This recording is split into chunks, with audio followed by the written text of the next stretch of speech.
ലിംഗം ചെറുതായിരുന്നാൽ എന്താണ് കുഴപ്പം? അതും ഉദ്ധാരണമില്ലാത്ത അവസ്ഥയിൽ.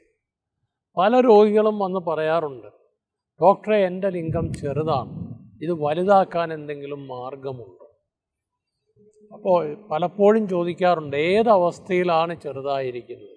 അല്ല, അത് സാധാരണ ഇരിക്കുമ്പോഴെന്ന് പറഞ്ഞാൽ നിങ്ങൾ ഉദ്ദേശിക്കുന്നത് ലിംഗം ചുരുങ്ങിക്കിടക്കുന്ന അവസ്ഥയിലോ അതോ ഉദ്ധരിച്ചിരിക്കുന്ന അവസ്ഥയിലോ?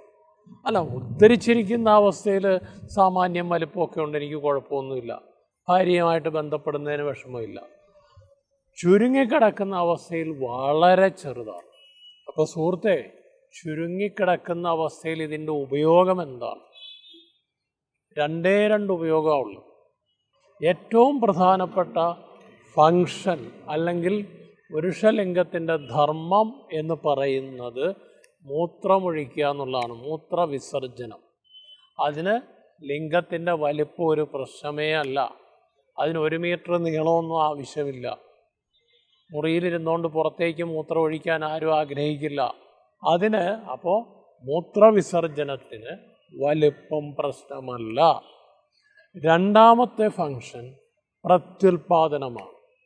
ഈ പ്രത്യുൽപാദനം നടക്കുന്ന അവസ്ഥയിൽ അതിനു വേണ്ടി ഒരു ലൈംഗിക ബന്ധത്തിൽ ഇടപെടുന്ന സമയത്ത് ലിംഗം വികസിച്ച് ഉദ്ധരിച്ച് പൂർണ്ണ വലുപ്പത്തിലേക്ക് അത് എത്തിയിരിക്കും. പൂർണ്ണമായ ഉദ്ധാരണമുണ്ട് എങ്കിൽ അത് പൂർണ്ണ വലുപ്പത്തിൽ തന്നെ എത്തും. അതിൻ്റെ ധർമ്മം എന്താണെന്ന് ചോദിച്ചാൽ, പുരുഷ ശരീരത്തിനുള്ളിലുള്ള ബീജത്തെ സ്ത്രീയുടെ ശരീരത്തിനുള്ളിലേക്ക് ഗർഭാശയ മുഖത്തേക്ക് എത്തിക്കുക, അതാണ്.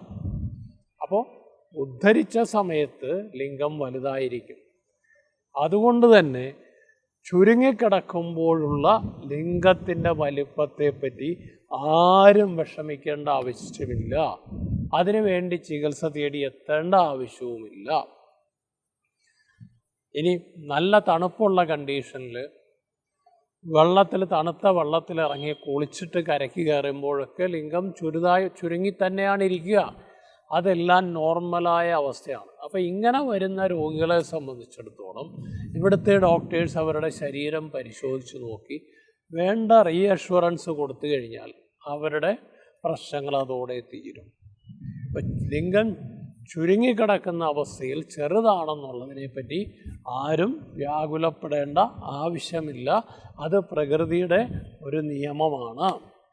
മറ്റൊരു വിഷയവുമായി വീണ്ടും കാണാം. നന്ദി, നമസ്കാരം.